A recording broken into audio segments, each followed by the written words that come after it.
Hello दोस्तों, मैं नितिन कुमार एक बार फिर से आपका लॉ अकेडमी में स्वागत करता हूं। चलिए आज हम ज्योग्राफी के महत्वपूर्ण टॉपिक के साथ हाजिर हैं, जिसमें हम आपको बताएंगे भारतीय नदी परियोजनाओं के बारे में, important river project in India के बारे में। चलिए पहली परियोजना के बारे में बात करते हैं। पहली परियोजना है बांखड़ा नांगल परियोजना, यानी कि बांखड़ा नांगल परियोजना के बारे में बात करेंगे। जो यह परियोजना है यह सतलुज नदी पर बनाई गई परियोजना है, जो पंजाब में स्थित है।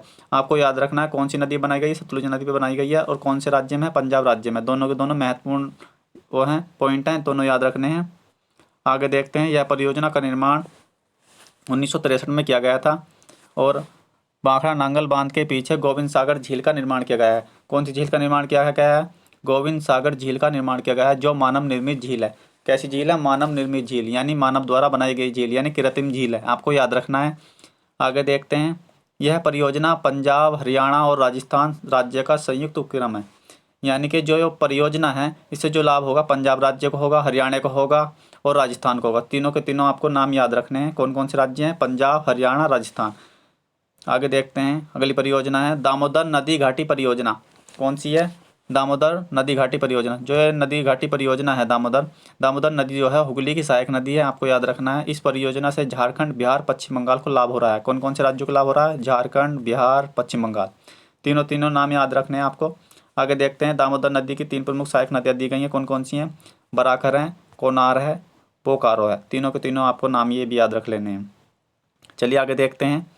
दामोदर नदी जिन पहाड़ियों से होकर गुजरती है उनमें से 4 पहाड़ियाँ तिलैया, कोनार, मेथन, पंचेत पर बांध निर्मित किए गए हैं। चारों पे आपको ये भी याद रखना है।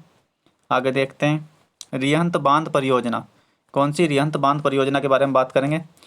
रिहंत सोन नदी की सहायक नदी है। रिहंत किसकी सहायक नदी है? सोन नदी की। सोन किसकी सहायक नदी है? ये गंगा की सहायक नदी है। किसकी? गंगा की। उत्तर प्रदेश में प्रवाहित होती है। कहाँ होती है? उत्तर प्रदेश में। आगे देखते हैं। इस नदी पर मिर्जापुर से 161 किलोमीटर दक्षिण में पीपरी नामक स्थान पर एक बांध का निर्माण किया गया है। इस बांध की पृष्ठभूमि में एक कृत्रिम झील गोविंद बल्लभ पंत सागर का निर्माण किया गया। जो ये भी झील है ये भी कैसी है? मानव निर्मित झील है। आपको ये भी याद रखना है। अगली परियोजना देखते हैं। हीराकुंड बांध परियोजना। यह परियोजना महानदी पर स्थित है। कौन सी नदी पर? महानदी, यानी कि ओडिशा में स्थित है। आपको ये भी याद रखना है। महानदी पर संबलपुर के निकट हीराकुंड नामक स्थान पर एक विस्तृत बांध का निर्माण किया जा रहा है। हीराकुंड बांध विश्व का सबसे लंबा बांध है। कैसा बांध है? सबसे लंबा बांध। इसकी जो लंबाई दी गई है 25.8 किलोमीटर दी गई है। आगे देखते हैं। अन्य महत्वपूर्ण बांध देख लेते हैं, और भी दे रखे हैं कौन कौन से हैं आपके एग्जाम के लिए बहुत ही महत्वपूर्ण है। चलिए। टिहरी बांध परियोजना जो उत्तराखंड, भागीरथी नदी, नागार्जुन सागर परियोजना आंध्र प्रदेश, कृष्णा नदी, श्रीशैलम परियोजना आंध्र प्रदेश, कृष्णा नदी, जवाहर सागर परियोजना राजस्थान चंबल नदी पे है, गांधी सागर परियोजना मध्य प्रदेश चंबल नदी पे है। ये भी राणा सागर परियोजना जो है सागर परियोजना है, ये राजस्थान चंबल नदी पे है। अगर आपको ये हमारी वीडियो अच्छी लगे हो तो लाइक करें और हमारे चैनल को सब्सक्राइब करें। इससे हम आपके लिए और भी नई वीडियो लेकर आते रहें। जय हिंद।